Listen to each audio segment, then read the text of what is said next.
आमिर फारूक के पास ही चले जाते हैं? जाते नहीं, आमिर फारूक चीफ जस्टिस से मार्किंग उसने खुद करनी होती है, खुद वो पिटिशनों को नंबर लगवा के अपने पास रख लेता है।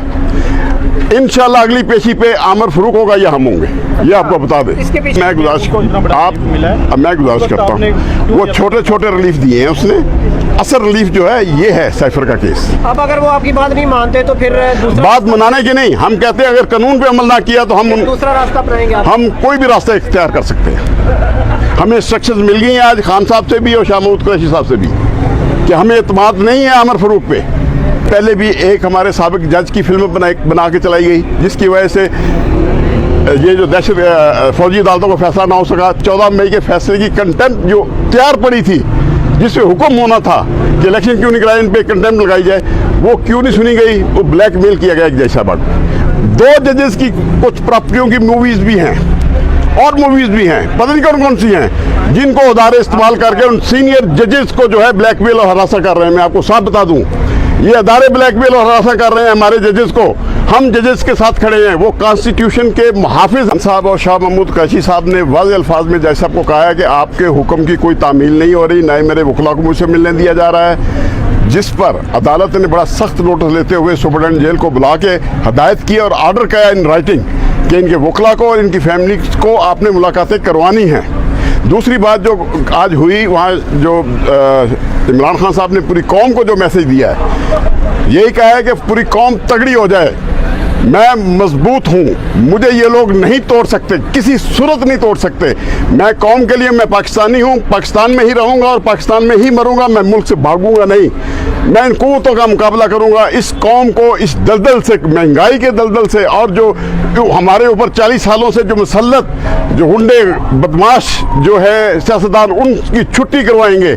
और दूसरी बात, उन्होंने साफ कह दिया मैं किसी अदारे से नहीं डरता, ना एस्टेब्लिशमेंट से डरता हूँ, लेकिन पाकिस्तान की फ़ौज मेरी फ़ौज है, मेरे मुल्क की फ़ौज है, मैं उसकी इज़्ज़त करता हूँ। ये उनके अल्फाज हैं। और वो कहते हैं कि हमने पूरे मुल्क के अंदर अवाम को मेरा पैगाम दे दें कि हमें जो है इलेक्शन चाहिए, इलेक्शन करवाए हुकूमत, और जल्द से जल्द करवाए ताकि मुल्क के अंदर स्टेबिलिटी आए। इलेक्शन होने चाहिए, जीते जो मर्जी। सर इलेक्शन तो कारकुनों को जल्द से इकट्ठा होने नहीं दिया जा रहा, तो टिकट कौन लेगा? इस हवाले से खान साहब ने स्ट्रेटजी बनाई हुई है? जी, इस पर स्ट्रेटजी खान साहब ने बहुत वाज़ेह बनाई हुई है। उसका हम इंशाल्लाह अगली तारीख के आपको मुकम्मल जो है रोड मैप देंगे कि इलेक्शन में किस तरह हम जा रहे हैं। पीटीआई को लेके खान साहब का जो हुक्म है, वो जो है उनकी इंशाल्लाह स्पोक्स पर्सन उनकी बहन होगी, और वो आपको सबको बताया करेगी कि आइंदा सियासत में क्या कुछ होना है। हम वकला जो हैं, हम कानून के जो है केस के बारे में हमसे जो सवाल करना है वो हम उसका जवाब देंगे। खान साहब के थोड़ा वो जाली के पीछे से आपसे मिले थे या उनको कोर्ट रूम के अंदर बुलाया हुआ था? नहीं, हमें वकला को बाहर एक कमरे में बिठा के मुलाकात करवाई गई, लेकिन कोर्ट रूम का जो एक है वो वही होती है, जाली लगी होती है, और अंदर जज और वकला होते हैं, वो सामने थे हमारे। इस तरह वो थे, इस तरह हम थे। तो खान साहब ने शेव वगैरह की हुई थी आज? बिल्कुल शेव थी, और बड़े हशाश विशाश थे और खुश भी थे कि मैं जो है इस मुल्क के लिए, इस कौम के लिए जेल के अंदर हूँ। ये भी आपको बता दूँ। उनको खबरें हैं सारी बाहर की? जी, वो खबरें का तो इस बात का तो इल्म नहीं, लेकिन वो एक बात कहते हैं कि मेरे मुल्क के अदारा जो है अदलिया स्पेशली, उसको तबाह किया जा रहा है। कुछ अदारों ने उनको यरमाल बनाया हुआ है, उनको भी आज़ाद करवाना है। मुझे चाहे कुछ हो जाए, पैगाम है पूरी कौम के लिए, अपनी अदालतों को मजबूत करो। नवाज शरीफ के हवाले से उनको कुछ बताया गया? पता है नवाज शरीफ को बहुत बड़ा रिलीफ मिला? जी, बताया, उनको सारा पता था कि कल जो नवाज शरीफ को जिस तरह मिली, उसकी अपील भी बहाल हो गई, जमानत भी मिल गई, और यहाँ तक कि जो कानून कहता है कि इमरान खान को ये कागजात जो है केस के दिए जाए, वो आमिर फारूक साहब ने पिटीशन डिसमिस कर दी, बात ही नहीं सुनते।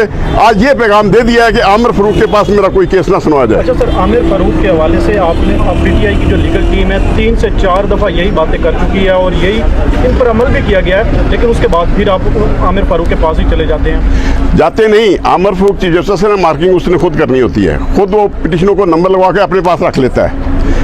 इंशाल्लाह अगली पेशी पे आमिर फारूक होगा या हम होंगे, ये आपको बता दें। इसके पीछे कैसे मतलब? देखिए, हम अदालत का हिस्सा हैं, हम वकील जो हैं अदालत का हिस्सा है, अदालत में हमारे साथ चलना होता है। अगर एक आदमी कहता है, शरेआम कह रहा है कि मुझे इस पर एतमाद नहीं है, कोई किसी किस्म का मुझे नहीं है इस पर एतमाद कि ये शख्स मेरे साथ इंसाफ करेगा, एक दफ़ा नहीं कई दफ़ा कह चुका था, वो शख्स क्यों बज़द होके और किसके कहने पर इमरान खान का केस सुन रहा है, क्यों नहीं ट्रांसफ़र करता इन केसों को। इंशाल्लाह अगली पेशी में बताएंगे उसको। हाई कोर्ट में भी आप नहीं सुन सकते और ना ही आपके पास सुनाना चाहते हैं, जो फैसला करना करो। सर आप इतना लेट क्यों आए? अगर आप पहले होते तो शायद इधर तक ना हालात ना पहुंचते जिस तरह आप जा रहे नहीं, देखिए, क्लाइंट ने जब मुझे डील कर रहा था तब मैंने आना था, और मैंने आपको पहले भी आपके व्लॉगर्स में बता चुका हूं जो कुछ अदारे कर रहे हैं। मैं आप साफियों को भी बता दूं, अरशद शरीफ का अगर आज तक कातिल नहीं गिरफ्तार हुआ तो कल को आपको पकड़ने वाला भी कोई गिरफ्तार नहीं होगा। इसलिए आपने हमारी 2007 की तहरीक को कामयाब किया, हम आपके साथ खड़े हैं। और मैं एक बनाने जा रहा हूं लॉयर्स जर्नलिस्ट एसोसिएशन, इंशाल्लाह लाहौर में इसी हफ्ते उसका ऐलान कर दिया जाएगा। अली अहमद कुर्रा आ रहे हैं कोयटा से, और हम तहरीक शुरू कर रहे हैं मुल्क के अंदर आइन के मुताबिक इंतखाबात कराए जाएं, और वकला इंशाल्लाह लाहौर में निकले हुए हैं, अब पूरे पाकिस्तान में निकालेंगे। आप ऑफिशियली आप पीटीआई लॉयर टीम का हिस्सा बन गए हैं? जी, मैं और सिकंदर जुल्करनैन। ठीक, आप किस तरह के केसेस देखेंगे? देखिए, हम जो है जो तरीकाकार है कानून के मुताबिक हम केस को करेंगे, कानून के मुताबिक ही चलेंगे। लेकिन जहां नाइंसाफ़ी होती नजर आएगी, जैसे हमने आमिर फारूक आपको बता दिया, आमिर फारूक साहब से मैं गुजारिश करूंगा, खुदा के लिए अदलिया को बचाओ, कहीं ये ना हो कि हमारा वकला और आपका आमना सामना हो जाए। अच्छा जी, लेकिन सर जब उनसे आमिर फारूक से रिलीफ मिलता रहा तो उस वक्त कब मिलता रहा? कभी नहीं मिला उससे। कैसी बातें कर रहे हैं? रिलीफ दे के उनसे कानून के मुताबिक देखिए, कानून में लिखा हुआ है कि आपने कापियां देनी है। भाई कापी वकला के पास नहीं है, केस क्या लड़ना है हमने? कानून कहता है कापियां देना है बयानात की, और जितने भी सैफर के मुतालिक हैं। खान साहब को आमिर फारूक की अदालत से कितनी दफ़ा जमानतें मिली हैं और लॉन्ग टर्म के लिए जमानतें मिली? सर मैं गुजारिश करता हूँ, वो छोटे छोटे रिलीफ दिए हैं उसने, असल रिलीफ जो है ये है सैफर का केस। अब अगर वो आपकी बात नहीं मानते तो फिर दूसरा बात मनाने की नहीं, हम कहते हैं अगर कानून पे अमल ना किया तो हम दूसरा रास्ता अपनाएंगे आप? हम कोई भी रास्ता इख्तियार कर सकते हैं। हमें इंस्ट्रक्शंस मिल गई हैं आज खान साहब से भी और शाह महमूद कुरैशी साहब से भी कि हमें एतमाद नहीं है आमिर फारूक पे। बड़ी कोर्ट में कह देना उसको, फिर हाथापाई है। हाथापाई नहीं।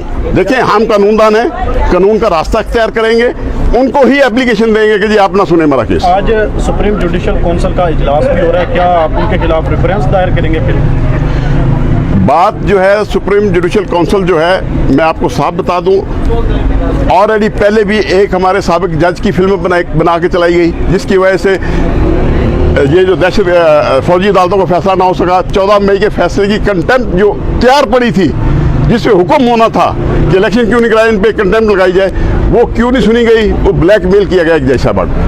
2 जजेस की कुछ प्रॉपर्टियों की मूवीज़ भी हैं और मूवीज़ भी हैं, पता नहीं कौन कौन सी हैं, जिनको उदारे इस्तेमाल करके उन सीनियर जजेस को जो है ब्लैकमेल और हरासा कर रहे हैं। मैं आपको साफ बता दूं, ये अदारे ब्लैकमेल और हरासा कर रहे हैं हमारे जजेस को।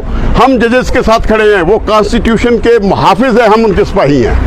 हमारे जजेस मुहाफिज हैं, चीफ जस्टिस ऑफ पाकिस्तान हमारा चीफ है, हम उसके सिपाही हैं, और इंशाल्लाह आइन की बहाली और दस्तूर की बहाली तक हम जंग लड़ते रहेंगे। आप समझते हैं इस्लामाबाद हाई कोर्ट के चीफ जस्टिस की भी कोई इस तरह की कोई कमजोरी है? बज़ाहिर तो ये नजर आ रहा है, क्योंकि इन जजेस के जो असासाजात देखें, इनके बेटों के और इनके दमादों के असासाजात ही देख लें कम से कम, सब बात सामने आ जाएगी, जिसकी वजह से ये ब्लैकमेल हो रहे हैं। Thank you. जी बहुत शुक्रिया।